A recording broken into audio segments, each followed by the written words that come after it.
네, 우리 옆 사람에게 이렇게 한번 인사합시다. 거룩한 낭비를 하며 살아갑시다. 인사하겠습니다. 네, 우리 앞뒤로도 밝은 표정으로 한번 이렇게 인사합시다. 거룩한 낭비를 하며 살아갑시다. 인사합시다.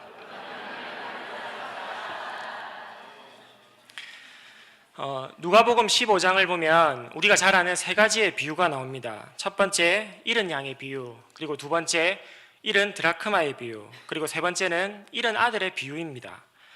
이 세 번째 잃은 아들의 비유는 우리가 너무나도 잘 아는 말씀입니다.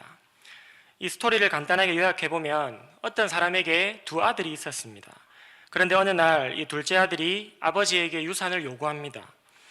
그리고 아버지가 준 유산을 받아 집을 나갔습니다. 그렇게 집을 나가서 허랑방탕하게 생활하며 아버지가 물려주신 유산을 다 탕진해버립니다. 그렇게 아버지의 가슴에 대못을 받고 재산을 다 탕진하고 나서야 이 아들은 다시 집으로 돌아왔습니다. 그러자 아버지의 반응이 참 재밌습니다. 아버지는 이 아들에게 책임을 묻지 않습니다. 또 다른 이유를 추궁하지도 않으십니다. 오직 아버지는 한 걸음을 다해 달려가서 이 아들을 반갑게 맞이해 줍니다. 그리고 그 아들이 돌아온 것을 기뻐하며 살진 송아지를 잡아 잔치를 열어줍니다. 그러자 이것을 지켜본 첫째 아들의 아버지를 향해 분노하기 시작합니다. 늘 아버지 곁에 있던 나를 정당하게 대해주지 않은 것에 대해서 화를 내고 따지기 시작한 것입니다. 이것이 이 말씀의 대략적인 스토리입니다. 우리는 흔히 이 비유를 탕자의 비유라고 알고 있습니다. 대체로 사람들은 이 비유를 읽을 때 둘째 아들에게 초점이 맞춰 있습니다. 집을 나가 다시 돌아온 둘째 아들에게 집중합니다. 이 탕자라는 단어를 영어 성경에 보면 prodigal son이라고 되어 있습니다. 이 prodigal, 이 말의 뜻은 무모할 정도로 씀씀이가 헤프다라는 뜻입니다. 그래서 이 비유에서 씀씀이가 헤픈 사람, 그 사람은 둘째 아들이라고 생각을 합니다. 하지만 이 비유를 자세히 보면 정말 무모할 정도로 씀씀이가 헤픈 사람은 아들만이 아닙니다. 이 비유에서 보면 정말 자신이 가진 것을 헤프게 사용하는 사람, 그리고 무모할 정도로 낭비하는 사람은 바로 아버지입니다. 이 아버지는 아무런 소망이 없는 두 아들을 끝까지 사랑하고 무모할 정도로 사랑하고 자신이 가진 모든 것을 다 내어줍니다. 정말 사랑받을 자격이라고는 하나도 없는데 이 아들들을 끝까지 사랑으로 품어주고 아들을 향한 사랑을 이 아버지는 포기하지 않습니다. 그래서 이 아버지는 아들을 위해서라면 모든 것을 다 내어주고 자신이 가진 모든 것을 다 기꺼이 낭비합니다. 미국의 팀 켈러 목사님이 이 누가복음의 이 비유를 해석해 놓은 책을 쓰셨습니다. 그 책 제목이 탕부 하나님입니다. 사람들은 흔히 이 비유를 탕자의 비유라고 알고 있는데 이 목사님은 새로운 해석을 내셨습니다. 바로 탕부 하나님입니다. 무모할 정도로 씀씀이가 헤픈 사람, 그리고 무모할 정도로 낭비하는 사람, 바로 아버지라는 것입니다. 우리 하나님은 이 사랑하는 자녀를 위해 무모할 정도로 모든 것을 아낌없이 다 내어주셨습니다. 하나뿐인 독생자 예수 그리스도까지 십자가에 내어주신 것입니다. 그리고 지금도 여전히 무모할 정도로 그 사랑을 아낌없이 내어주고 유지해 가십니다. 정말 이 비유 속의 아버지처럼 하나님은 무모할 정도로 우리를 사랑하시고 또한 우리를 포기하지 않으셨습니다. 하나님의 이 무모한 사랑 때문에 우리는 구원받은 것이고 새로운 피조물이 된 것입니다. 하나님은 우리에게 아낌없이 모든 것을 다 내어주셨습니다. 무모할 정도로 헤프게 사용하셨고 낭비하셨습니다. 이런 것처럼 우리 또한 하나님을 위해 기꺼이 낭비할 수 있는 사람들이 되어야 합니다. 내가 가진 모든 것들, 에너지와 시간과 모든 삶들, 하나님 나라를 위해 기꺼이 드리는 삶을 살아야 합니다. 한마디로 하나님을 위한 거룩한 낭비를 하는 것입니다. 특별히 우리 교회가 이 거룩한 낭비를 해야 할 곳이 있습니다. 바로 우리에게 맡겨진 이 교육부서의 아이들입니다. 우리 교회 교육부서에는 이 유아부부터 청년회까지 약 360명의 아이들이 자라고 있습니다. 우리에게는 책임이 있습니다. 이 아이들을 믿음 안에서 잘 양육해야 할 책임입니다. 그래서 오늘 말씀을 통해서 오늘 우리에게 맡겨진 이 아이들을 어떻게 양육해야 할 것인지 함께 나누어 보려고 합니다. 오늘 우리가 함께 읽은 이 디모데후서는 사도 바울이 그의 인생의 말년에 쓴 편지입니다. 바울의 13편의 편지 중에 가장 마지막 서신입니다. 바울은 지금 죽음을 앞두고 있습니다.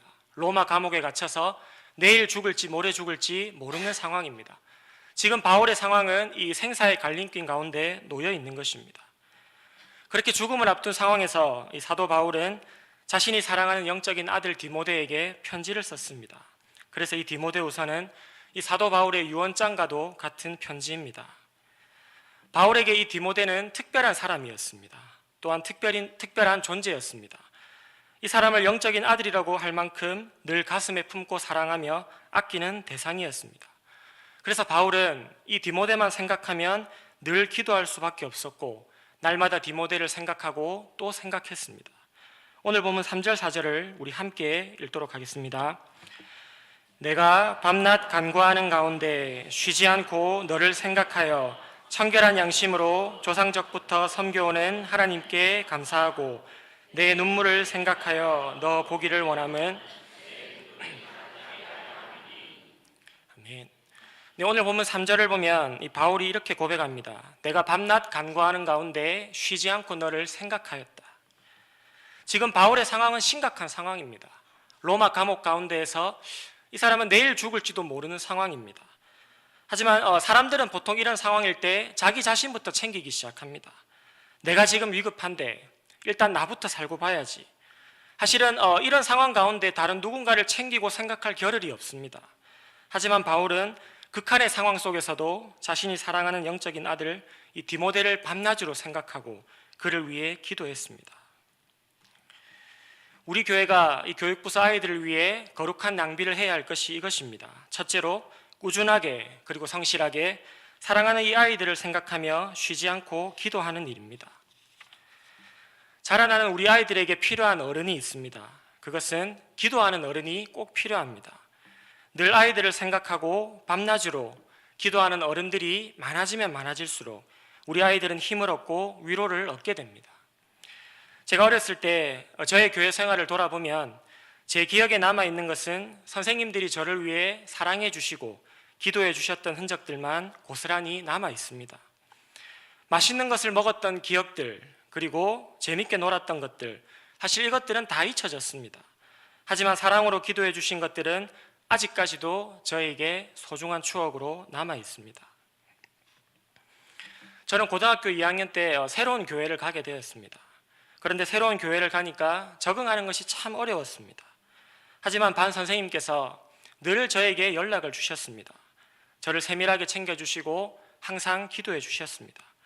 그래서 제가 교회에 잘 적응할 수 있도록 끊임없이 최선을 다해 도와주셨습니다.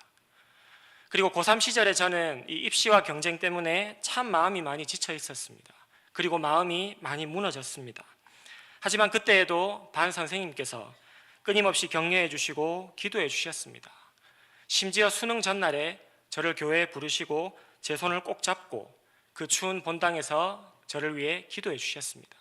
하나님, 이 아들이 내일 큰 시험을 칩니다. 최선을 다해서 잘 칠 수 있도록 도와주십시오.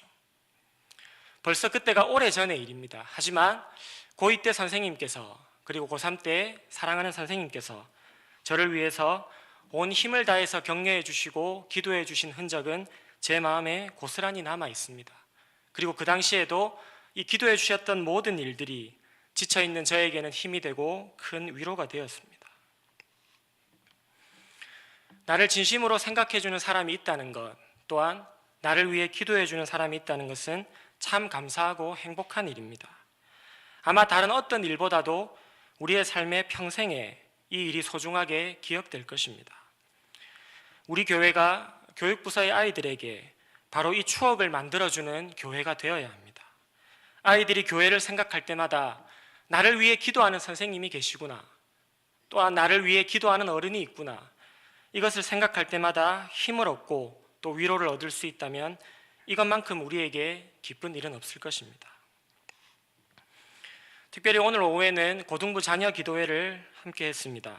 부모님들과 또 교회 어른들이 함께 모여 고등부 아이들을 위해서 함께 기도했습니다. 기도한 모든 분들의 마음은 다 똑같았습니다. 우리의 자녀들이 하나님을 통해서 위로받고 하나님을 통해서 힘을 얻기를 간절히 눈물로 기도했습니다. 하나님께서 우리의 자녀들의 삶의 걸음을 인도해 주시고 붙들어 주시기를 구하며 또한 함께 기도했습니다. 지금 이 시대에는 한 명의 아이를 위해 눈물로 기도할 수 있는 어른들이 많이 필요한 시대입니다. 또한 우리 아이들 곁에서 진심으로 사랑해 줄 수 있고 기도해 줄 수 있는 교사가 많이 필요합니다. 바로 이 일을 위해서 우리 양산중앙교회가 앞장서는 교회가 되기를 간절히 바랍니다. 우리 5절 말씀을 같이 한번 읽겠습니다. 이는 내 속에 거짓이 없는 믿음이 있음을 생각함이라. 이 믿음은 먼저 내 외조모 로이스와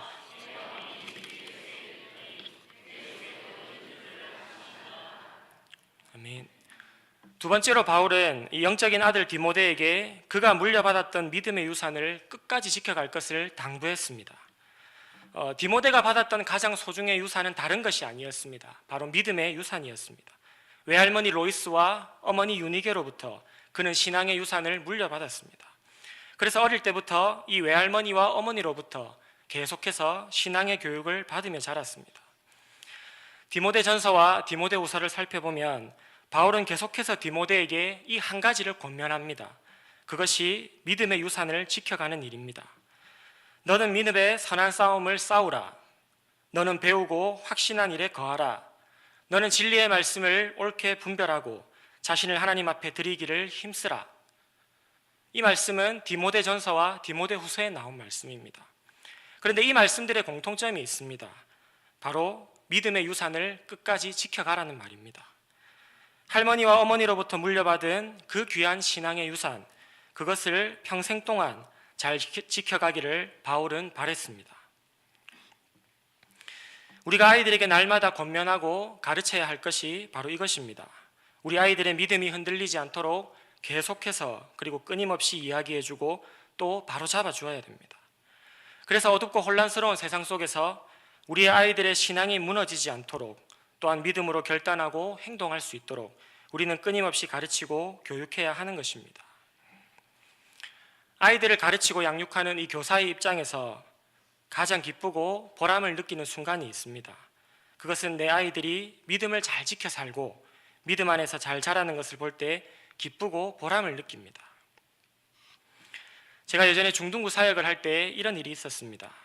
어느 날 한 아이로부터 연락이 왔습니다. 그래서 전화를 받았는데 이 아이가 심각하게 울고 있었습니다.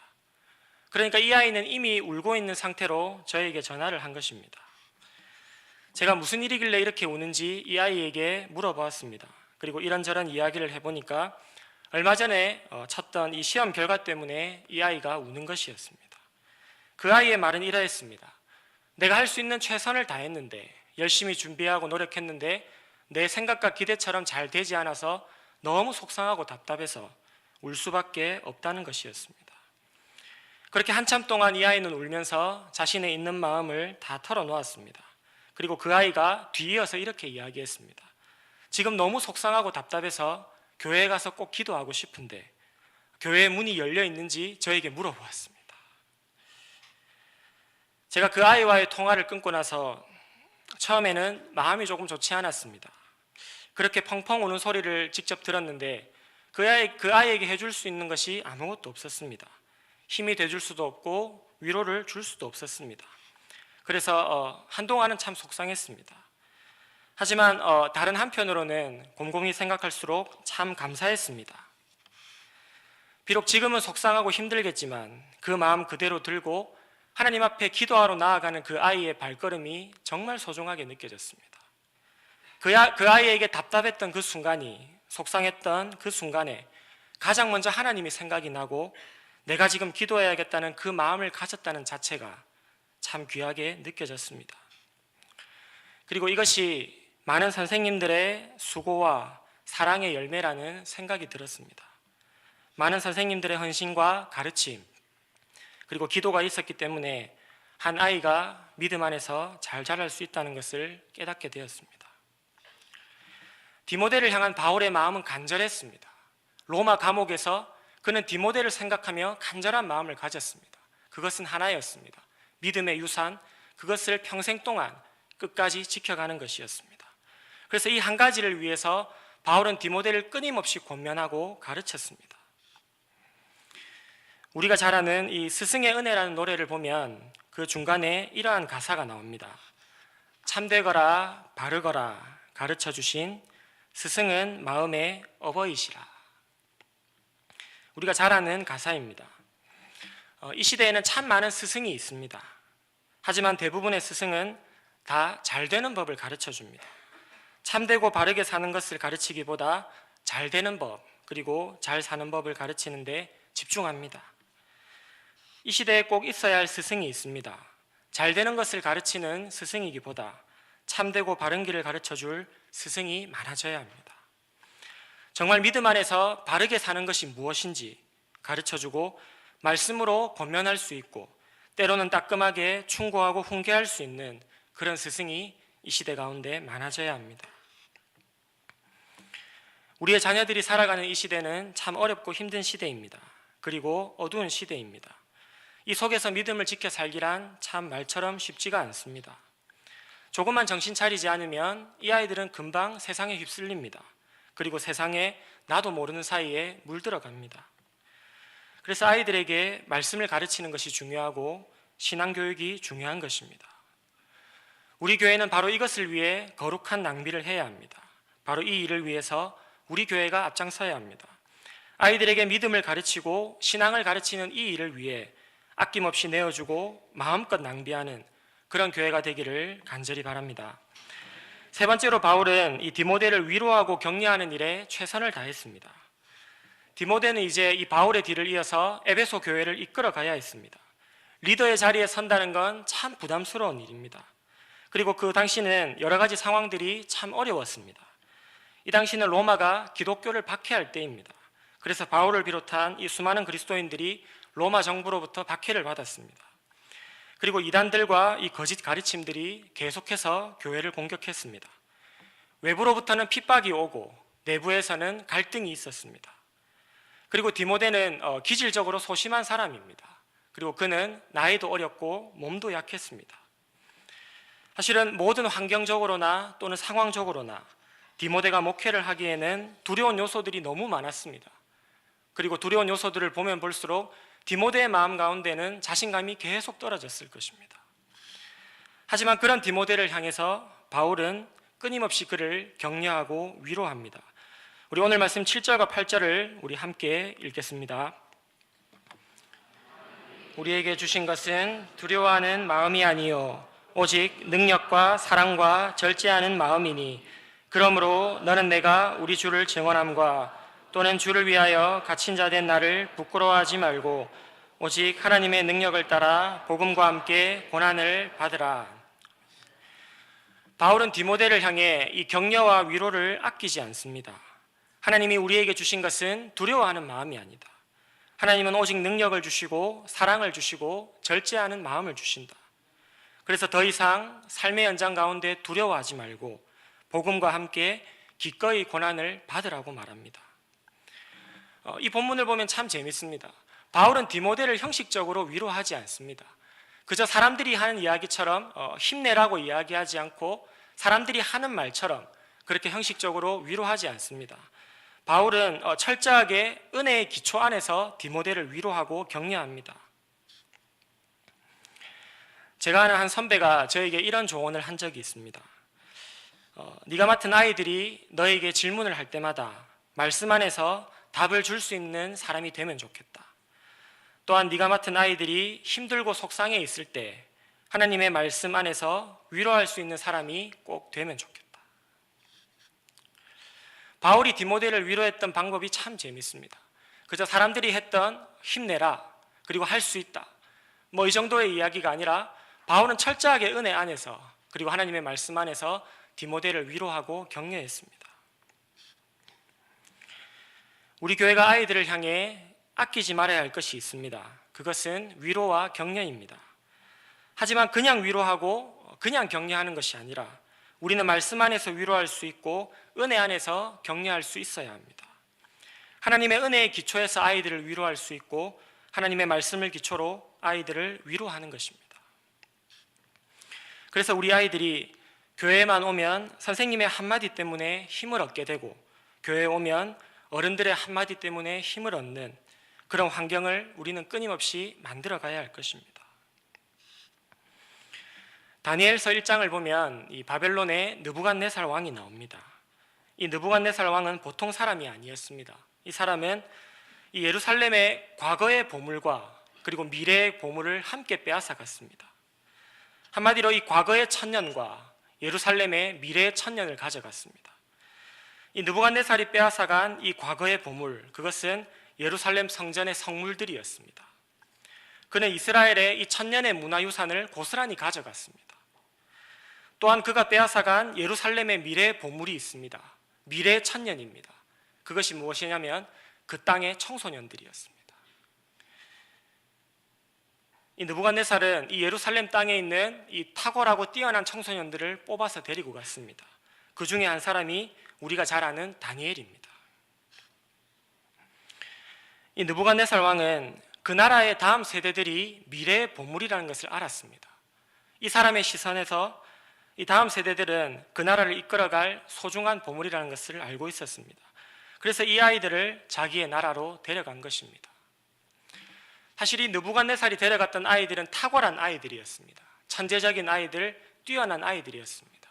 하지만 이 사람의 시각에도 그 나라의 미래의 보물은 다음 세대들이었습니다. 다음 세대를 가져가는 것이 그 나라의 보물을 가져가는 것이었습니다.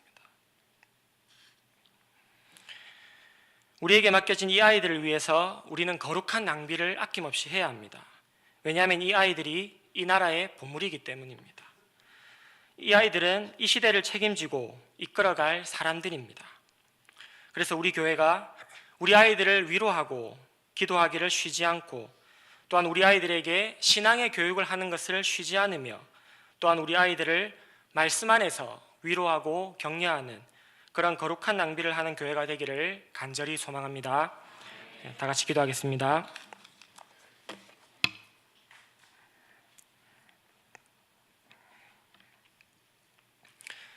하나님 아버지, 하나님께서 우리에게 무모할 정도로 아낌없이 다 내어주셨던 것, 그 사랑에 힘입어 우리 또한 하나님과 하나님 나라를 위해 내 삶을 내어드리며 거룩한 낭비를 할 수 있는 교회가 될 수 있도록 인도하여 주십시오. 하나님, 사도 바울이 사랑하는 영적인 아들 디모데에게 아낌없이 낭비했던 것처럼 우리 교회 또한 우리에게 맡겨진 소중한 아이들 한 사람 한 사람을 생각하며 기도하기를 쉬지 않는 교회가 되도록 인도하여 주십시오. 그래서 우리 아이들이 교회를 생각할 때마다 나를 위해 기도해 주는 선생님들이 생각나게 해 주시고, 나를 위해 기도하는 어른들이 생각나게 해 주셔서 그것을 통해 힘을 얻고 위로를 얻을 수 있도록 우리 아이들의 삶의 연장을 인도하여 주십시오. 또한 우리 교회 가운데 우리 아이들을 믿음 안에서 잘 가르치는 교회가 되게 해 주시고, 끊임없이 우리 아이들을 말씀 안에서 위로하고 격려할 수 있는 그런 교회가 될 수 있도록 우리를 인도하여 주십시오. 감사합니다. 주님, 예수님의 이름으로 기도드립니다. 아멘.